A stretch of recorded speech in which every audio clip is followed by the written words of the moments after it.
नमस्कार, colonel Ajay CEO Ajay astro money group first global astro finance digital channel से आपसे मुखातिब होता हूं। आज 5 जुलाई सन 2023 बुधवार शाम के समाचार। दोस्तों, शाम के समाचारों में हम कुछ महत्वपूर्ण बाजार राष्ट्रीय व अंतर्राष्ट्रीय खबरों से आपको रूबरू कराते हैं। साथ साथ आपसे चर्चा करते हैं आप भविष्य फल की 3 भाग्यशाली विजिटर्स की। जानिए पूरी रिपोर्ट विस्तार से। दोस्तों, अजय एस्ट्रो मनी ग्रुप देश का पहला चैनल है जो 42 कमोडिटीज 5 मार्केट पर लगातार अपडेट और विश्लेषण आप तक प्रदान करते हैं। 5 मार्केट और 42 कमोडिटीज की हर पल पल की खबर आप तक पहुंचाते हैं। सबसे पहले मसालों के अनार हल्दी की बात करेंगे। गौरतलब है कि बारिश में देरी के चलते बुआई में देरी की संभावना बन सकती है।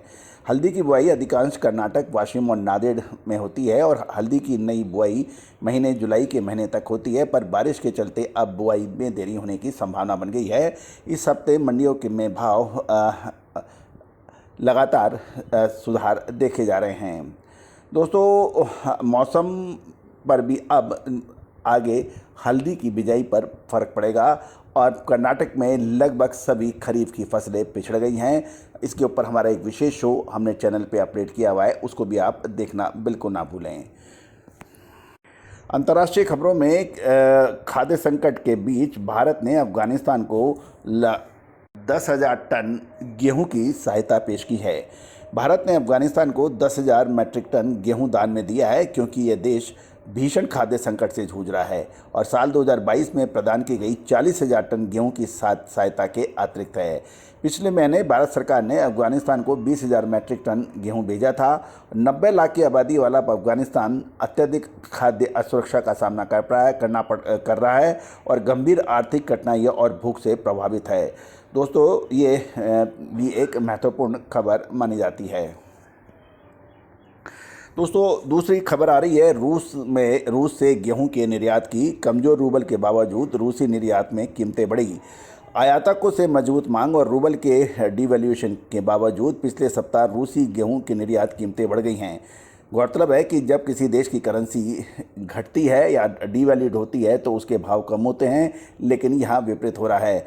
कमज़ोर रूबल आमतौर पर गेहूं की कीमतों को नीचे ले जाता है, पर दुनिया भर में बाज़ारों को संतुलन बनाने की कोशिशों ने कीमतों को ऊंचा कर दिया है। ये एक बहुत महत्वपूर्ण बात है। गौरतलब है कि यूक्रेन और रूस अंतर्राष्ट्रीय स्तर पर गेहूं का प्रमुख निर्यातक देश माने जाते हैं। रूसी मुद्रा जून में डॉलर के मुकाबले 10% से अधिक और दूसरी तिमाही में कुल मिलाकर 15% से अधिक डीवैल्यूड हुई है, यानी गिरावट आई है। जून में कुल रूसी निर्यात का अनुमान लगभग 3 लाख टन से बढ़कर 3.5 मिलियन टन हुआ, जो कि महीने के लिए एक उच्चतम रिकॉर्ड माना जाता है। साल 2022 में जून के महीने में 1 मिलियन टन और औसत 1.4 मिलियन टन था, जो बढ़कर अब 3.5 मिलियन टन हो गया है। दोस्तों, खबर अमरावती से निकल के आ रही है कि गेहूं की खुदरा कीमतों को निस्थिर करने और महंगाई पर काबू पाने के प्रयास में अमरावती में जून 28, 2023 को 6,839 मैट्रिक टन की पहली ई नीलामी की गई थी, जिसमें 11 बोलीदाताओं ने हिस्सा लिया था और कुल 900 मैट्रिक टन की बिक्री हुई थी।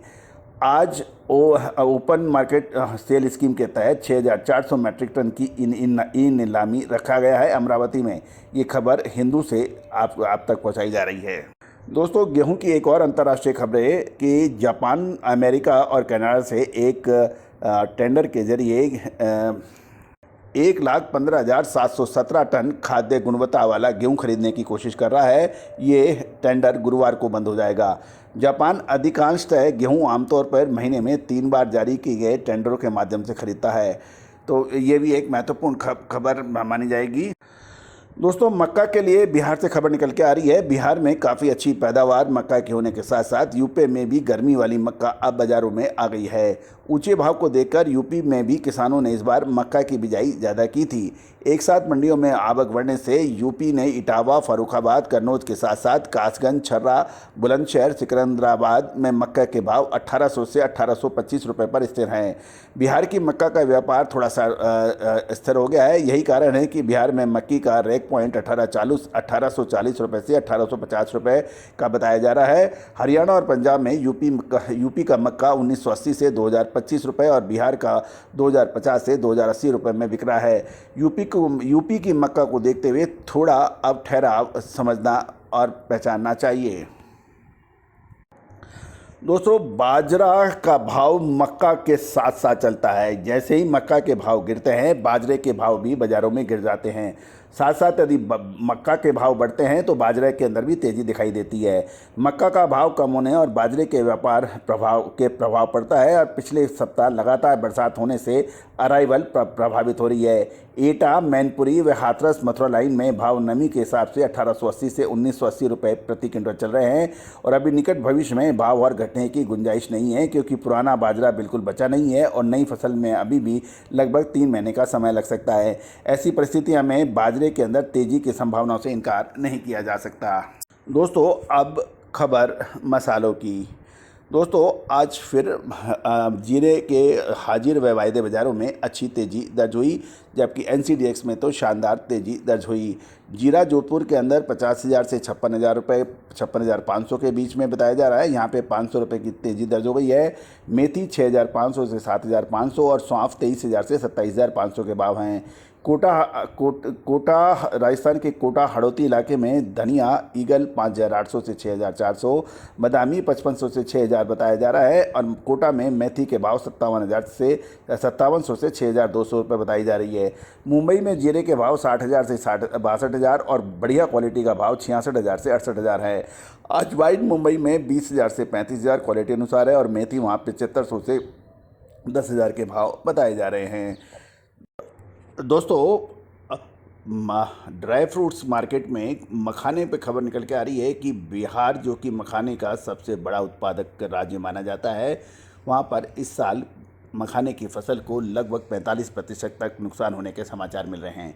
दोस्तों, आपको याद होगा ये खबर हमने लगभग 2 से ढाई महीने पहले आपको दी थी और उसके बाद मखाने के अंदर शानदार तेज़ी दर्ज हो गई थी। इस पे मखाने के ऊपर हमारे एक एपिसोड हमारे चैनल पे है, उसको बिल्कुल देखना ना भूलें। और एक महत्वपूर्ण बात कि अब मखाने के अंदर जो तेज़ी बनी है पिछले 2 से ढाई महीने में, क्या अब मुनाफा वसूल करना चाहिए या फ्रेश बाइंग होनी है, ये एक महत्वपूर्ण प्रश्न है। उसके लिए आप हमसे संपर्क कर सकते हैं विशेष रिपोर्ट के लिए। दोस्तों, मधुबनी में मखाना, दरभंगा मधुबनी में मखाना 6 से 7 सूत काजू 630 रुपये है। और काजू के भाव की भी बात करते हैं। रत्नागिरी महाराष्ट्र में W400 के भाव 700, W320 के 800 और W240 के 900 के भाव हैं। W210 1,000 और W180 1,100 के भाव है। काजू टुकड़ा 600 और कड़ी 400 रुपये के भाव बताए जा रहे हैं। तो दोस्तों, काजू के ऊपर और किशमिश, ये 2 ऐसे आइटम हैं जो काफ़ी परेशानियां ड्राई फ्रूट्स मार्केट में झेल रहे हैं। लगातार भाव इसके गिरते जा रहे हैं। एक महत्वपूर्ण प्रश्न ये है कि क्या इन भावों में ख़रीदना चाहिए या और इसमें गिरावट बहुत ज़्यादा हो सकती है, माल निकाल देना चाहिए। दोस्तों, मसाले और ड्राई फ्रूट्स पर देश का पहला और चैनल है जो आपको हर सूचना, हर विश्लेषण आप तक पहुँचाता है। दोस्तों, आपने जो प्यार और आशीर्वाद हमें हमारे चैनल को दिया है, मैं पूरी टीम की तरफ से आपका शुक्रिया अदा करता हूं, धन्यवाद प्रेषित करता हूं। अब हम चर्चा करेंगे एक महत्वपूर्ण खबर की और उसके बाद आपका भविष्यफल। दोस्तों, 8 और 9 जुलाई सन 2023 यानी शनिवार और रविवार को मैं स्वयं यानी कर्नल अजय और तुषार जी जैन ऊझा और अहमदाबाद में उपलब्ध होंगे। आप व्यक्तिगत मीटिंग के लिए संपर्क कर सकते हैं, नंबर स्क्रीन पे दिए गए हैं। अब आपका भविष्यफल। दोस्तों, आपने देखा होगा कि एक ही बाज़ार में या एक ही इंडस्ट्रियल एरिया में एक सा सामान बेचने वाले अनेकों दुकान और फैक्ट्रियां होती हैं, लेकिन सबकी किस्मत अलग अलग होती है और कुछ लोग उसमें असफल हो जाते हैं और कुछ लोग ऊंचाइयों के सोपान छू लेते हैं। ऐसा क्यों? क्योंकि माल तकरीबन एक सा है, रॉ मटेरियल तकरीबन एक सा है, लेबर भी तकरीबन एक सी है, लेकिन भाग्य अलग अलग है। कहा जाता है कि कर्म और भाग्य जब तक दोनों साथ नहीं होंगे आप दौड़ नहीं सकते। 2 पाँव से आप दौड़ सकते हो, लेकिन 1 पाँव से लंगड़ा के ही चल सकते हो। ये एक महत्वपूर्ण प्रश्न है। दोस्तों, हमारे भाग्य और कर्म की दोस्ती का एक विशेष एपिसोड हमारे चैनल पे उपलब्ध है। आप प्लेलिस्ट में जाके एस्ट्रोलॉजिकल एजुकेशन में जाइए और इस पे पूरा उसके ऊपर हमने चर्चा की है। तो दोस्तों, आज ये भाग्य और कर्म की दोस्ती के ऊपर ही हम चर्चा कर रहे हैं। आज हम जो 3 भाग्यशालियों का जो हमने निकाला है लॉटरी से नाम, आप भी अपना जन्म तारीख, जन्म समय, जन्म स्थान लिख के और अपना प्रश्न लिख के आप हमें व्हाट्सएप पे भेजिए। हम आपका भी लॉटरी से नाम निकाल के आपका भविष्य वंचन करेंगे। तो दोस्तों, आज हम श्री दिनेश कपूर जी का नाम निकला है दिल्ली से। इनकी जन्म तारीख और जन्म समय इन्होंने गुप्त रखने के लिए हमें प्रार्थना भेजी है। तो दिनेश जी, आपका सफ़र लगभग 1974-75 के आसपास शुरू हुआ होगा व्यापार के अंदर, जहाँ पे आपने व्यापार में कदम रखा होगा या अपना व्यवसाय शुरू किया होगा। उसके बाद लगभग 1985 तक आपने बहुत मेहनत से और नाम से अपने व्यापार व्यवसाय को आगे बढ़ाया हुआ होगा। आपकी जन्म पत्रिका के अनुसार 1987 के अंदर एक सेटबैक यानी परेशानियां नज़र आ रही है, जिसमें आपका व्यापार व्यवसाय पूरी तरह से परेशानियों में घिर गया होगा। लेकिन उसके बाद 3 साल तक आपने लगातार मेहनत करने के बाद कुछ मेहनत करके आपने कुछ पुनः व्यवस्थित किया होगा, लेकिन उसके बाद आप उभर ही नहीं पाए। तो लेकिन कपूर साहब, अभी वर्तमान समय आपके लिए एक्सपांशन का हो सकता है। आप बेहिचक होके आप दोबारा आगे काम बढ़ाने का प्रयास कर सकते हैं। दूसरा प्रश्न हम ले रहे हैं, जो है ये दरभंगा से लिया जा रहा है। यहाँ पर मिस्टर साहू हैं, कैलाश साहू, उनका ये प्रश्न है। इन्होंने मक्का के बारे में ये ट्रेड करते हैं।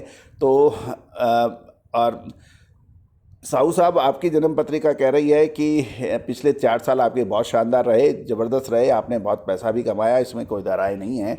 लेकिन आने वाले अगले 2 साल आपके लिए परेशानियों का सबब हो सकते हैं। आपको बहुत सावधानी रखनी चाहिए। यदि आप भागीदारी में व्यापार करते हैं तो अपने भागीदार से आप सावधान रहें, आपस में बीच में अनबन या मतभेद हो सकते हैं। तीसरा हम ले रहे हैं RK अग्रवाल साहब का। ये मेरठ यूपी से हैं। इनका जो प्रश्न है, इन्होंने पूछा है कि मेरे बारे में कुछ बताइए और समय कैसा चल रहा है।